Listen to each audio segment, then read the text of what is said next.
It's time to fire up the grill. Matt and Haize are here to tell you if Luka Dončić and the Dallas Mavericks are already cooked. Plus, the Lakers are reportedly looking to deal for center depth. And did the Knicks make a huge mistake dealing for Mikal Bridges? That is all ahead on a packed, Locked On NBA. It's Friday. Let's go.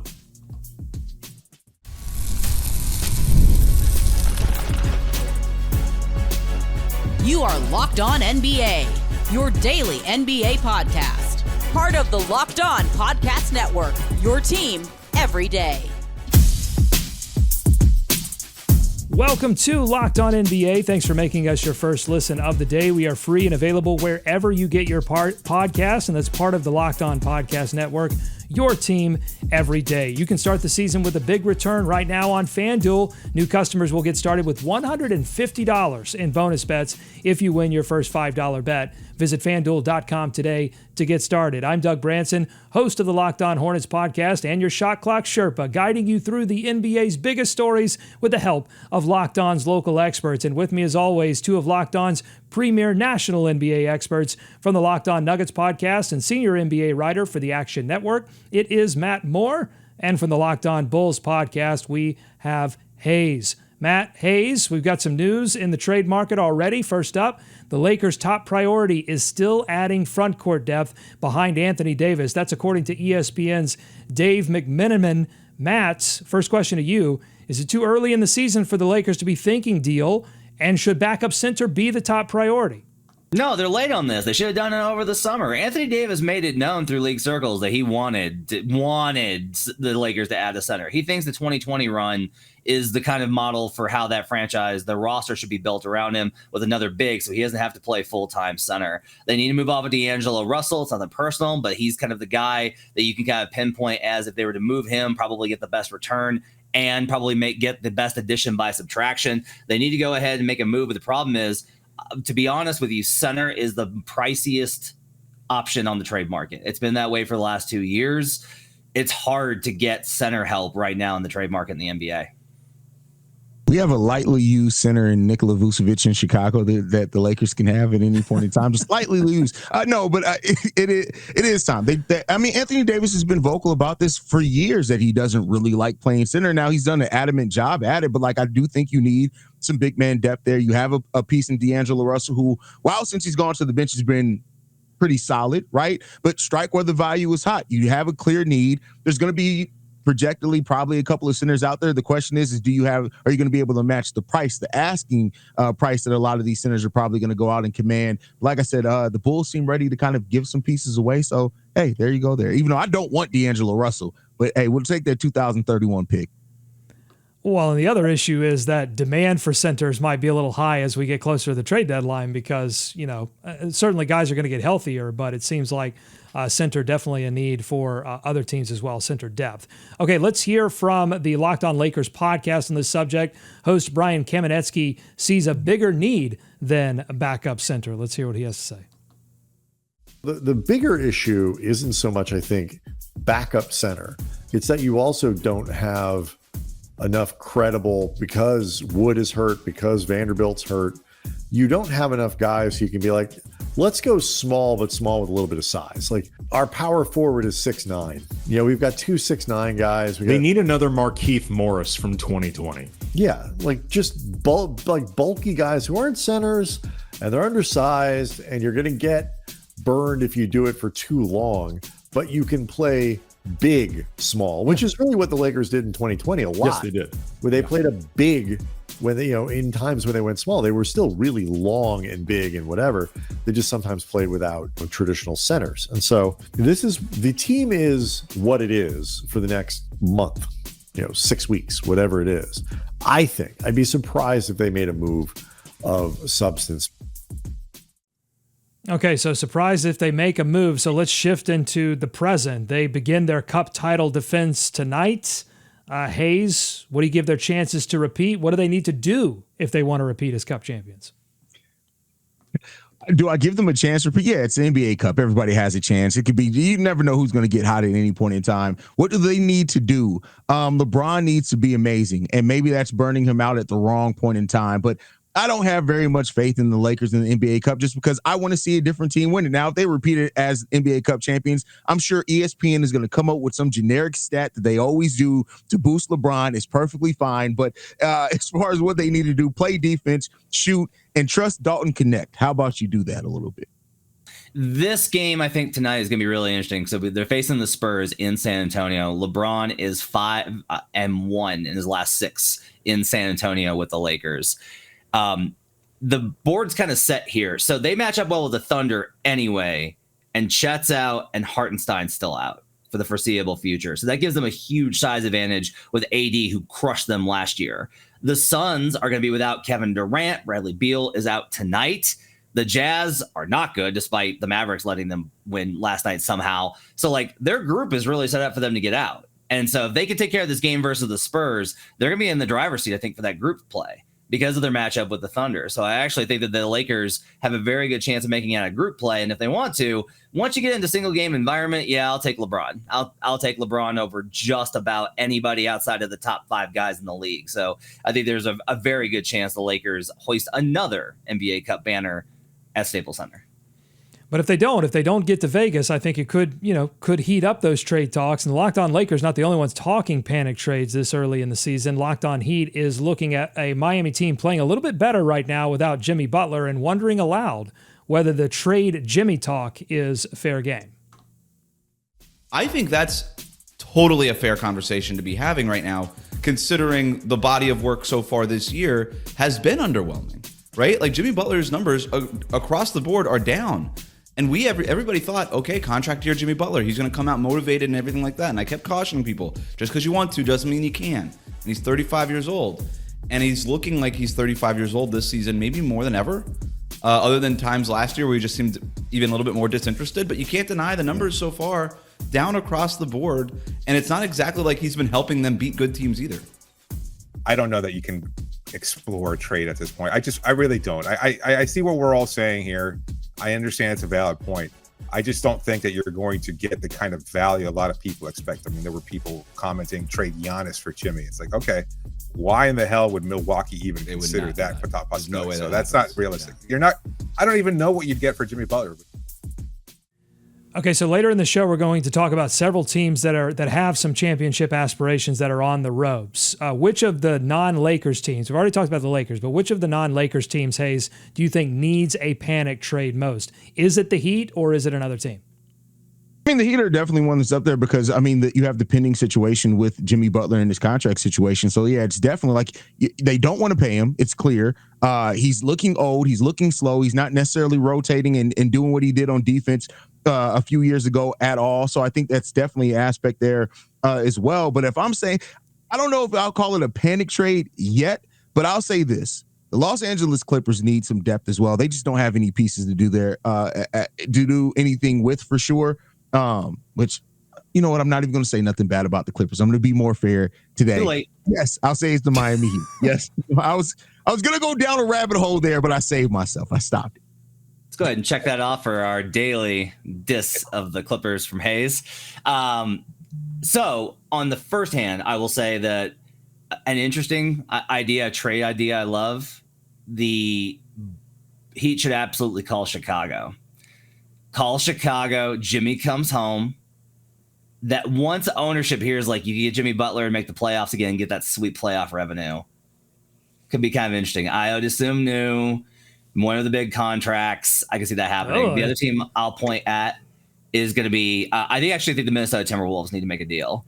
They've lost all of their momentum from last year. They've lost all of their juice from last year. Julius Randle has lowered their ceiling. Like he just has. He's lowered their ceiling. He's lowered their floor. It's not Julius's fault. He's just not a fit there. He wasn't intended to be a fit there. They need to be moving him for multiple assets. And if they just add multiple good role players, they're going to be right back to where I think they need to be. But trying to make Julius Randle fit in this system, to me, is not working. Those losses to the Blazers, those are concerning losses. And I think the Wolves are a team that need to be looking to make a move right now. I just can't wait to see the gymnastics that some of these teams have to pull off. Go and listen to that Locked On Lakers podcast. It's very informative as they start to do the math on the situation that the Lakers are in just to make a trade. And they're even lamenting a little bit the Bronny James guaranteed money and the roster spot, because all of these things have an impact when you're talking about apron and all this new CBA stuff. So, and one of the teams, the Knicks, had to do a lot of gymnastics to make the deal to get Cat in New York, but that's not the New York Knicks trade that I want to talk about later in the show. It's the other one for Mikal Bridges that's suddenly very interesting. But coming up, there are several teams with a postseason appetite, but they keep serving up losses. Mavericks, Pelicans, Bucks, Wolves, all on the menu. We play How Cooked Are They? Next on Locked On NBA.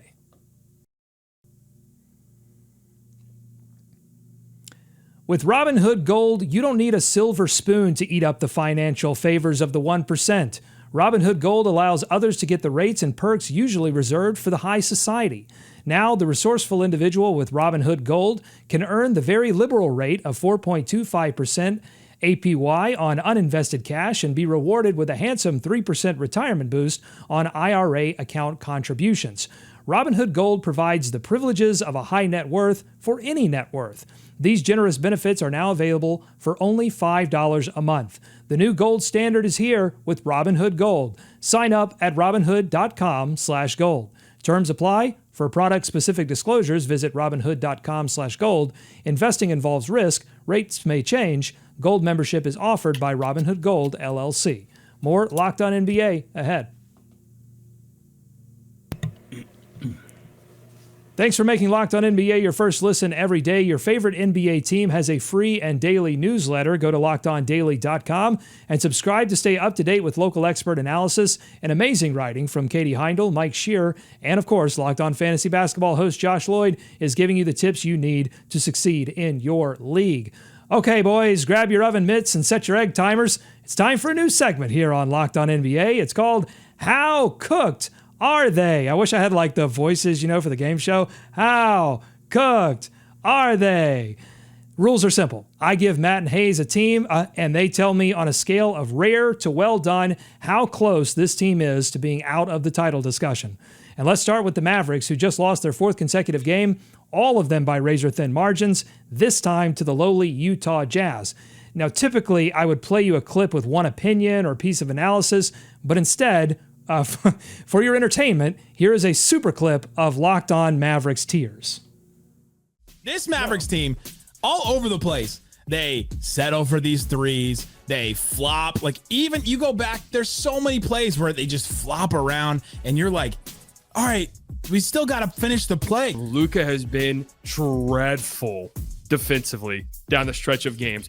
Dreadful. So bad. He's 25 now. This is when you win MVPs. This is when you go to the finals and win, championship. And it's just the opposite. And it honestly makes me think there's something going on in his life where he's not enjoying basketball as much. You know what's the worst thing about this whole thing?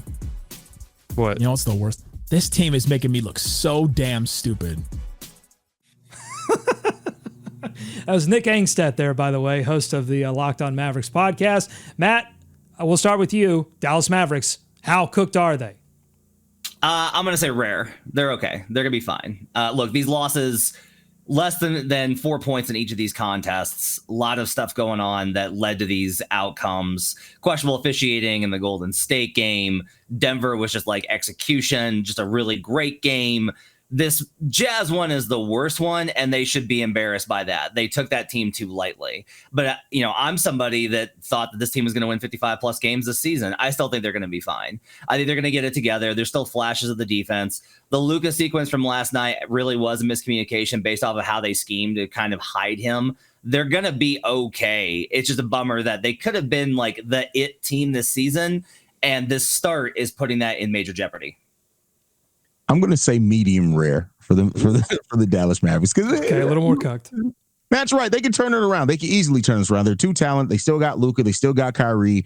They're gonna turn around. They're gonna win some basketball games this season. But there are some signs there that even when you're questioning, as much as a Mavs fan as Nick is, when you're starting to question if something's going on in his life that's impacting the game of basketball, that's a little concerning there. So medium rare there for me. The Mavs are going to turn it around. They're going to play better. I just think they're too talented of a team for them to stay this bad the entire season. But we've said that before, and there have been some teams that kind of stay in that area. So I'm practicing a little caution when it comes to the Dallas Mavericks. Hey, you guys are practicing caution, but I saw a very frustrated Luka Dončić who was just waving his arm. I almost sent you guys in our group chat the still of him with his arms high in the air, waiting for the ball to come back to him, and it never does. Just a few possessions before that mind-boggling defensive error. So, yeah, really weird stuff going on with Dallas right now.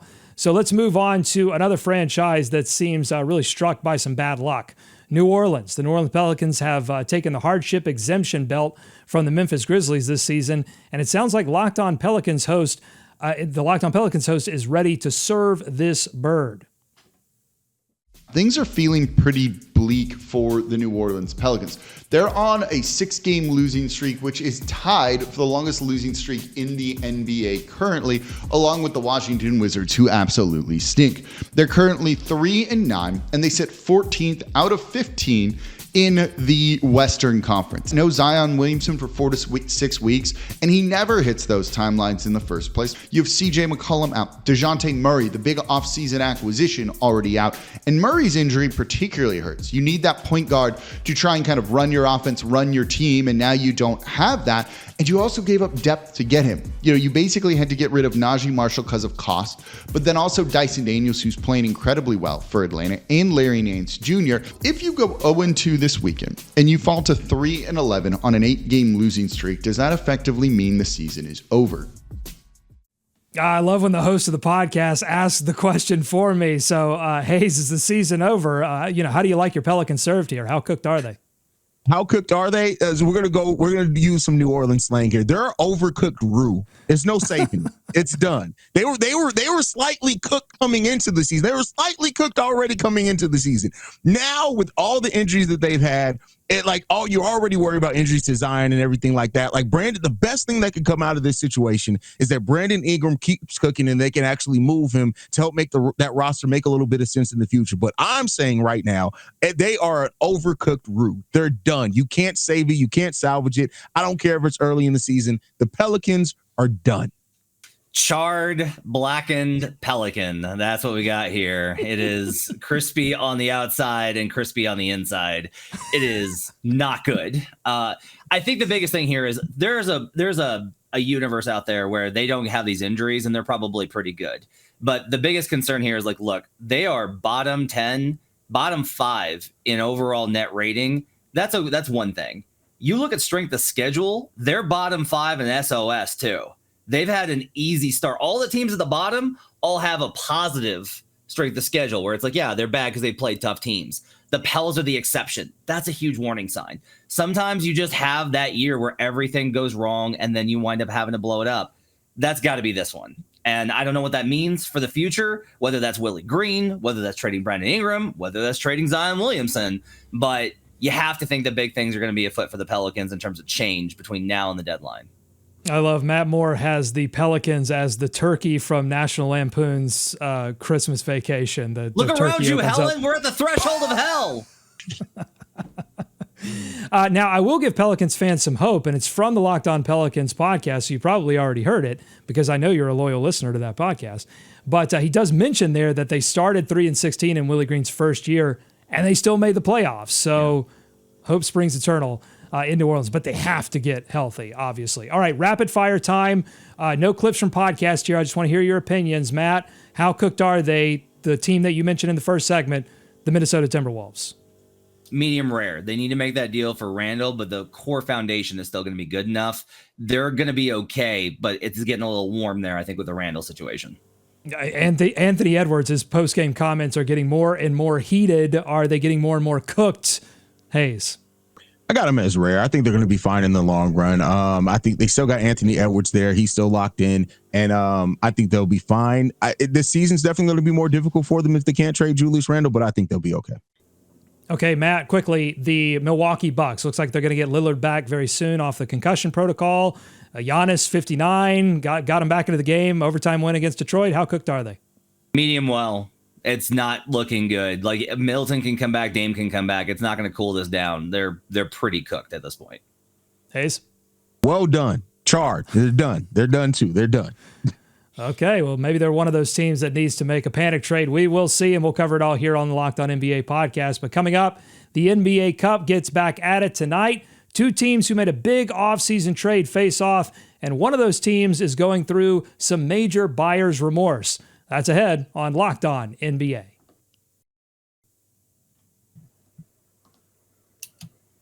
Get ready to tackle the NFL action with FanDuel, America's #1 sportsbook, because right now new customers can bet $5 and get $150 in bonus bets if you win. The FanDuel Sportsbook app gives you everything you need to place live bets on the NFL all in one place. So when you get a hunch in the middle of the game, you can check out the latest stats, view live play-by-play, and so much more on the same page where you place your bets. And in the NBA, you can get some great props on this NBA Cup action tonight. Not just the games that are being played tonight, but you can also bet on who will win and the MVP for the NBA Cup. I might be breaking news to you there. There is an NBA Cup MVP. So check all of that out on FanDuel.com. Visit FanDuel.com to join today. You're going to get started with $150 in bonus bets if you win your first $5 bet. That's FanDuel.com.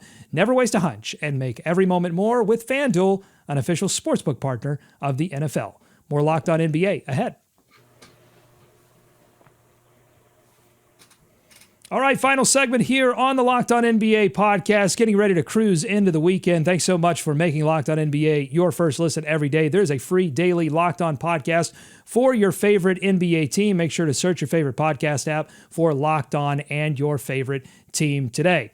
Okay, the NBA Cup gets back at it tonight, and one of the most interesting matches will be between the New York Knicks and the Brooklyn Nets. The intra-state and intra-conference rivals inked a big deal in the offseason. The Knicks inked a couple of big deals, but between the Nets sent Mikal Bridges to MSG in exchange for a slew of picks. Now is as good a time as any to check some receipts, and here's Locked On Nets host Doug Norrie to do just that. He started off the season 30% from three. He's getting torched on defense. And that's not even just me saying it as like some, feel bad fan or something like that. I've read multiple takes of like high level NBA. Nate Duncan said it the other day, and he's not a Nets or Knicks fan, but is like a total basketball expert. And he was like, oh yeah, Patrick Williams just blew by Mikal Bridges. Like there's been a massive regression in his on-ball defense, the thing that, you probably paid for. When you think about whether the Nets got out from underneath the Mikal Bridges sort of era on the right note in terms of just getting assets back, there's nothing to make you think that the Nets did something wrong here. Okay, what do you think, Matt? Is it already time to call this a wash for the Knicks, or are you giving Bridges more time to get things figured out? I'll give him more time, but the defensive stuff is the concern here. Like, okay, he changed his shot. All right, well, the Knicks still have a lot of shooting. They got a lot of offense. They should be all right there. But the whole thing was you added him so that you would have this hyper switchability of great defenders with Bridges and OG Anunoby and Josh Hart. And if Bridges is going to be this bad defensively, they are 27.7 points worse per 100 possessions defensively with him on the floor. How is that possible? So if he's going to get cooked, now all of a sudden you're back in the same situation where, okay, Dante wasn't as good of a defender as the other guys. Bridges has been worse than Dante was, and he's a 30% three-point shooter so far because he changed his mechanic. I'm not ready to say it's done. There's time here. But it looks not just bad, but outright catastrophic for giving up 5 picks for Bridges. I don't know what happened to him, Haize.